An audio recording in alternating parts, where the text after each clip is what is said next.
We have learned about the life processes in last lecture. In this lecture, we are going to learn about nutrition in detail. We have seen in previous lecture that every living organism needs energy and few raw material. Let's see why we need them. We need energy for any activity like cycling, walking, talking or breathing. We also need energy for the maintenance process to preserve the state of order in our body. For growth and development, we need energy and raw materials. And we also need them for synthesis of proteins and other substances in our body. So how do we get this energy and other materials? We get it from food we eat. All the living organisms need this energy and raw material. But different organisms get it using different ways. That means the food is different for different organisms. Based on the way different organisms fulfill their energy requirement, they are divided into two groups: autotrophs and heterotrophs. Autotrophs include plants and few bacteria, and heterotrophs include animals and fungi. Autotrophs use simple inorganic sources like carbon dioxide and water and form carbohydrates from them. These carbohydrates are used as energy and they are also stored as energy reserve in the form of starch. That means autotrophs form their own food. Let's see about heterotrophs. Heterotrophs use complex substances as their food source, but these substances have to be broken down in the form of simpler forms before they are used as energy.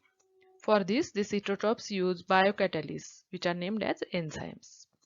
Heterotrophs are directly or indirectly dependent on autotrophs. Let's see how. These complex substances, which are used as an energy source by heterotrophs, is either the food stored by the autotrophs or the organisms which live on the food stored by the autotrophs. Thus, the heterotrophs are directly or indirectly dependent on the autotrophs for their food sources. Let's see how this autotrophic nutrition works. It is done using the process named photosynthesis. Plants absorb carbon dioxide from the air and water from the soil. Plants' leaves contains substance named chlorophyll, which in the presence of sunlight convert carbon dioxide and water into carbohydrates. These carbohydrates are utilized for providing energy to the plant, and the carbohydrates which are not used immediately are stored in the form of starch, which serves as the internal energy reserve, which can be used as and when required by the plant. In this process of photosynthesis, plants also form the oxygen, which is released into the atmosphere.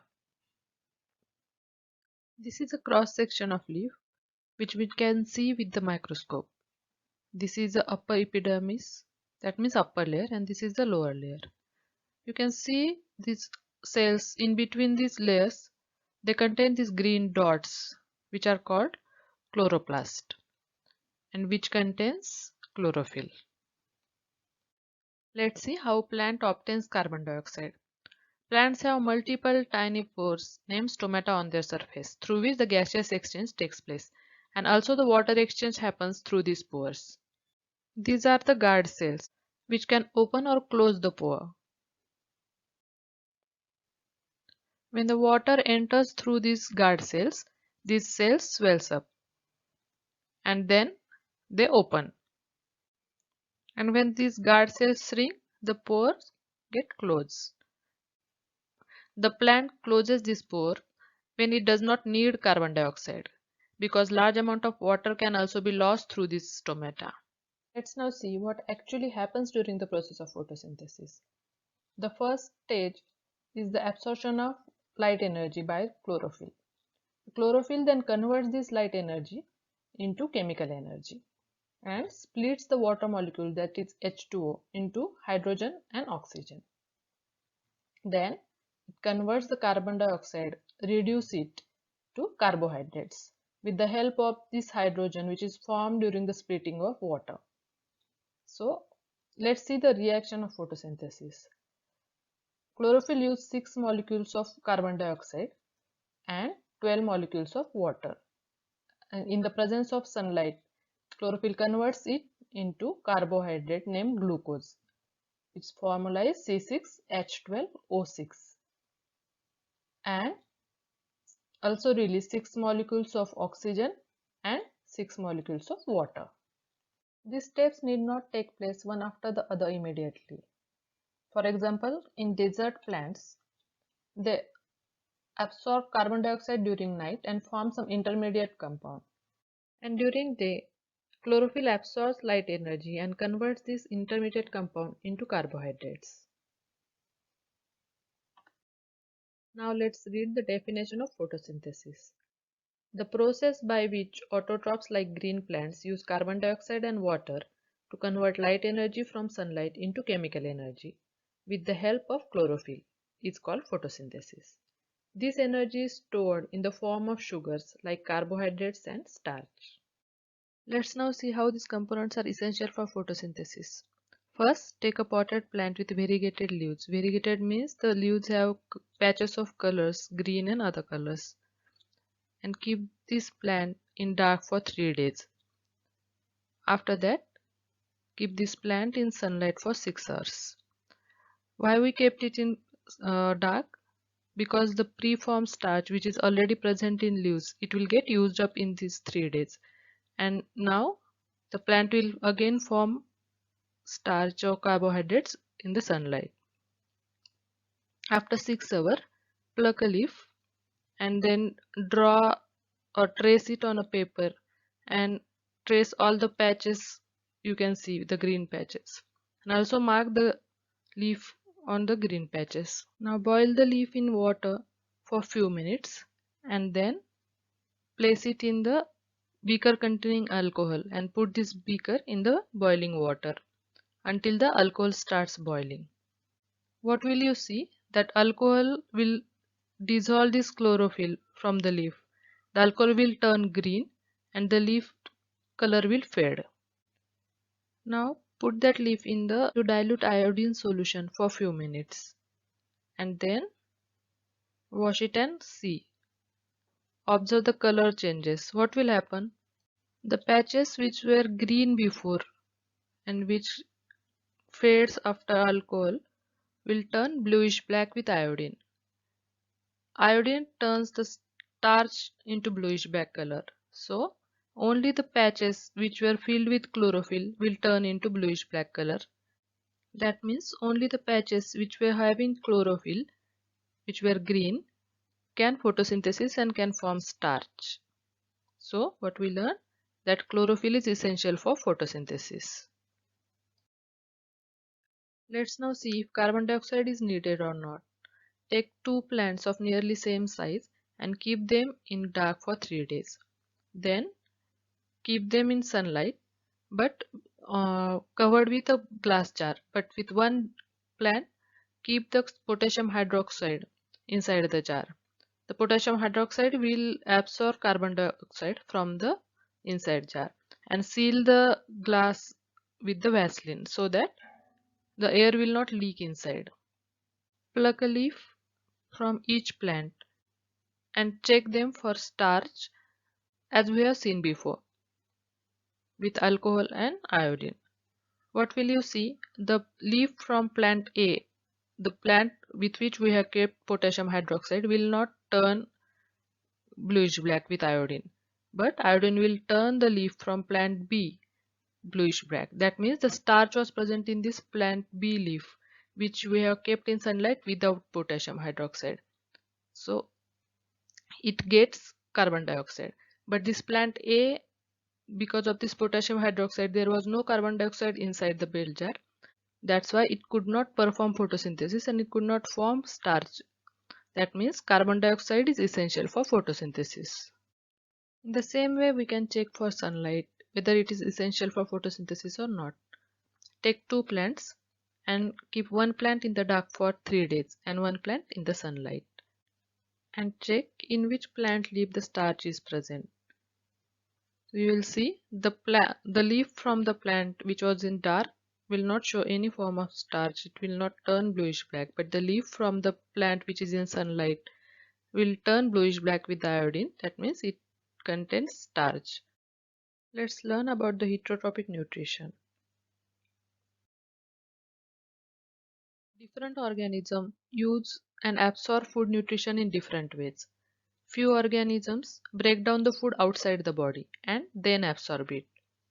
Fungi like mushroom, yeast, and bread mold are among this group. Then few organisms take in whole material, eat the food, and then break it down inside the body. Human beings and most of the animals are among this group. Few organisms derive nutrition from plants or animals and without killing them.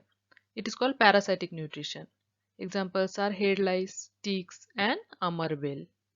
There are different types of foods, and the availability of food differs. It may be stationary like grass and fruits, or it may be mobile like deer. And depending on this, the way of obtaining food also differs.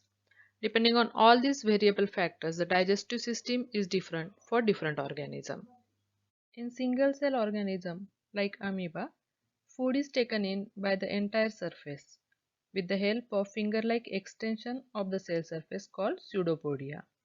These pseudopodia entrap the food inside the food vacuole where the complex substances are broken down into simple substances and which then absorbed into the cytoplasm. And the unabsorbed food material is moved to the cell surface and thrown out. Here you can see the amoeba in action. In Paramecium, which is also a single cell organism, the cell has a fixed shape and the food is taken in at the fixed spot. The food is moved here with the help of the cilia, which covers the entire surface. As the complexity of organism increases, different parts become specialized to perform different functions. Let's learn about the nutrition in human beings. The alimentary canal is actually a long tube which extends from mouth to anus and which has a different parts which are specialized to do different functions. These parts are mouth, esophagus, stomach, then small intestine and large intestine and anus. From mouth, food passes through esophagus to the stomach, then small intestine, then large intestine, and the unabsorbed part is excreted through anus.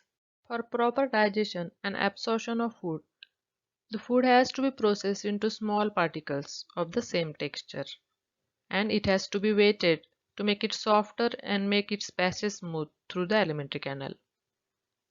Then these smaller particles has to be broken into smaller molecules, which is done with the help of biological catalysts, which are called enzymes. There is a need to move the food in a regulated manner along the digestive tube so that it can be processed properly in each part. Muscles in the canal lining contract rhythmically one after another in order to push the food forward. This movement is called peristalsis. Let's see what happens in mouth. First, the food is crushed with the help of teeth and broken down into smaller particles. Then the saliva in the mouth. It is secreted by salivary glands. When you eat any food which you like, the mouth waters. That is the saliva. It is not only water. It contains amylase and mucus. This amylase is an enzyme which breaks down the starch into simple sugars. And mucus moisten and soften the food. Then tongue helps by moving around the food in mouth to mix it with saliva. Let's do an experiment to see the effect of saliva on the starch. Take two test tubes and take 1 ml of starch solution in both of the test tube. Add 1 ml of saliva in test tube A and wait for 20 to 30 minutes. What will happen? This saliva contains salivary amylase which will break down the starch into maltose. So there is no starch after 20 to 30 minutes. There will be no starch in this test tube. Now add few drops of iodine solution in both the test tube. In test tube A, in which there is no starch, the iodine solution will turn the solution in the test tube brownish yellow, because of the color of iodine. And in test tube B, this iodine solution will turn the starch solution into purplish black color. From mouth, food enters into the esophagus. Esophagus is a food pipe which connects mouth to the stomach. There is no digestion occurs inside the esophagus. It only passes food from mouth to the stomach. Now let's learn what happens inside the stomach. Stomach is a large organ which can expand when food enters into it through esophagus. And it is a muscular organ, its walls are muscular, which can churn the food and help in mixing the food with more digestive juices. In the stomach wall, there are gastric glands which secretes the digestive juice in stomach. These digestive juices contain pepsin, hydrochloric acid, and mucus. Pepsin is an enzyme which helps in the digestion of proteins. It needs the acidic environment to act properly, and hydrochloric acid creates that acidic medium which can increase the action of pepsin. This hydrochloric acid also acts as antimicrobial and kills bacteria and viruses from the food. But this hydrochloric acid can also damage the stomach wall, which is prevented by mucus. It acts as a barrier and protects the inner lining of the stomach from the action of the acid. Food is passed from stomach to the small intestine in the small portions, which is regulated with the help of sphincter. Sphincter is like an elastic band which can constrict or relax and enlarge or shorten the opening of the stomach. Small intestine is the longest part of the alimentary canal, which is coiled extensively and fitted into the small space. This coiled part is a small intestine and this larger one is a large intestine. Small intestine connect the stomach at one end and to the large intestine at the other end.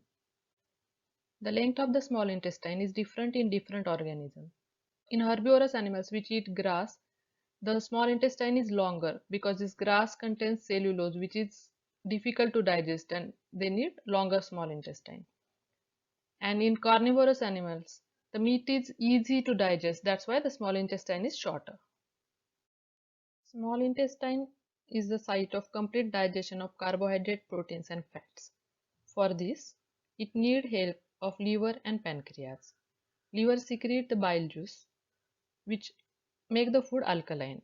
We have seen that in stomach the food is made acidic, but when the food enters into the small intestine, these pancreatic enzymes cannot work on acidic food. They need alkaline medium. And this bile juice help to make the medium and the food alkaline so that pancreatic enzyme will act. And bile juice contains bile salts which emulsify the fat. That means they break down large globules of fat into smaller globules. Let's see what pancreas does. Pancreas secrete pancreatic juice which contain enzyme trypsin and lipase. Trypsin help in digestion of proteins and lipase breaks down emulsified fats.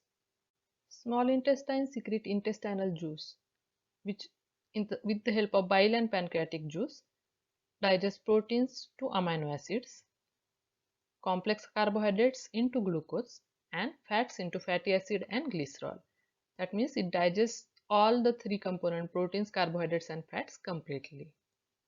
Digested food is absorbed by the walls of the intestine. This inner lining of small intestine is covered with multiple finger-like projections which are called villi.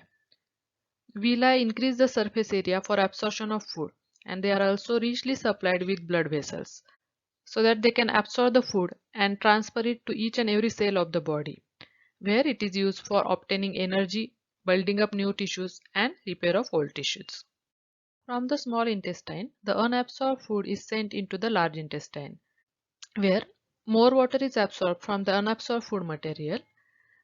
There is only water absorption takes place into the large intestine. No nutrients are absorbed here and the rest of the material which is removed from the body via the anus and it is regulated by the anal sphincter. Do you know how tooth decay or tooth caries occur? Masses of bacterial cells and food particles stick to the teeth to form a dental plaque. And these bacteria act on a sugar in the food and form acids. Generally, normally, the saliva protects the tooth from these acids. But in this plaques, saliva cannot reach to the tooth surface and cannot neutralize the acid. So this acid softens and demineralizes the enamel, which is the outer covering of the tooth, and dentine, which is the middle one. And this softening and demineralizing is called tooth caries. If this infection is not treated, then this microorganism can reach to the pulp, which is the vascular portion, which means that it contains blood vessels and nerves inside it. And here the microorganism can cause infection and inflammation. So how will you prevent the tooth caries from happening? If you brush your teeth regularly after eating food, it will remove the plaques before the bacteria can produce acid. Let's answer few questions given in the textbook. What are the differences between autotrophic nutrition and heterotrophic nutrition? Autotrophs makes their own food from simple inorganic substances like carbon dioxide, water, and light energy from sun, while heterotrophs are dependent on other organisms for their food. They are directly or indirectly dependent on autotrophs. Where do plants get each of the raw material required for photosynthesis?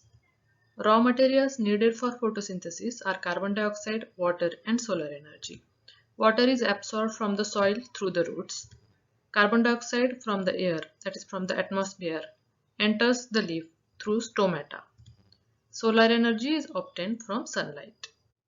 What is the role of the acid in our stomach? Acid creates an acidic medium which facilitates the action of pepsin to digest proteins, and it eliminates bacteria and viruses in the stomach and protects our body from infection. What is the function of digestive enzymes? Enzymes are biological catalysts which help in breaking down of food into smaller molecules to make it easy to absorb. Do you remember what are the enzymes used in the digestive system? Amylase, which is present in saliva in the mouth, pepsin, which is produced in the stomach, trypsin and lipase, both of which are produced in the pancreas. How is the small intestine designed to absorb digested food? The inner lining of small intestine has millions of tiny finger-like projections called villi. These villi increase the surface area for food absorption. The villi are richly supplied with blood vessels, which take the absorbed food to each and every cell of the body. I hope you understood the different type of nutrition properly. If you like the video, please like, subscribe and press the bell icon so you will get the notification for the next lecture, in which we are going to learn about respiration. If you want to print the question and answer, the link is given in the description.